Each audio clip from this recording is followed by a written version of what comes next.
അസ്സലാമു അലൈക്കും വറഹ്മത്തുള്ളാഹി വബറകാതുഹു. അറഫ മഹാവിസ്മയമാണ്, വളരെ വളരെ വലിയ അത്ഭുതമാണ്. എല്ലാവരും പല പല സ്വപ്നങ്ങളും സാക്ഷാത്കരിക്കാറുണ്ട്, വീട് നിർമ്മാണങ്ങളിലും കെട്ടിട നിർമ്മാണങ്ങളിലും.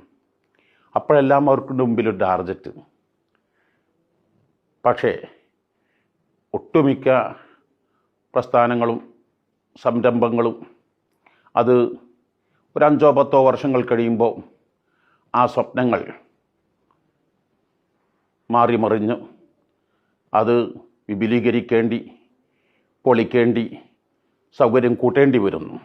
എന്നാൽ പരിശുദ്ധമായ അറഫ, മനുഷ്യ കുലത്തിൻ്റെ ആദ്യ പിതാവ് അബൂനബുൽ ബഷർ ആദം അലൈഹിസ്സലാത്തു വസ്സലാം തങ്ങളും അവരുടെ പ്രിയ പത്നി നമ്മുടെ എല്ലാവരുടെയും ഉമ്മ ഹവ്വ റളിയല്ലാഹു അൻഹ ആ കാലത്ത് തുടങ്ങിയ അറഫയാണ്. അന്ന് അറഫയിൽ നിൽക്കാൻ 2 ആളുകൾ മാത്രമാണുള്ളത്. ആദ്യ പിതാവ് ആദം നബിയും ആദ്യ ഉമ്മ ഹവ്വ റളിയല്ലാഹു അൻഹയും. അന്ന് അറഫക്ക് നിശ്ചയിക്കേണ്ട ബൗണ്ടറി സങ്കല്പിച്ച് നോക്കൂ.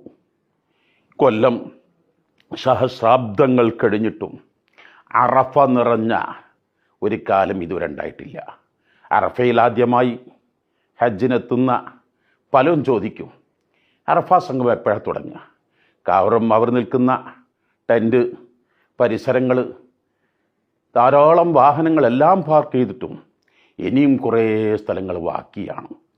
പിന്നെ ലക്ഷങ്ങളുടെ ബാഹുല്യവും ബോധ്യപ്പെടുക മുസ്ദലിഫയിലെത്തുമ്പോഴാണ്.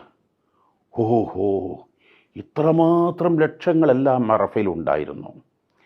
ഹജ്ജിൻ്റെ അഭിവാജ്യ ഘടകങ്ങളായ അറഫ അത് മാത്രമാണ് ഒരേ സമയത്ത് എല്ലാവരും ഒരുമിച്ച് കൂടേണ്ടത്. മുസ്ദലിഫ എല്ലാവരും അങ്ങനെ ഒരുമിച്ച് കൂടണമെന്നില്ല. പലർക്കും, രോഗികൾക്കും പറ്റാത്തവർക്കൊക്കെ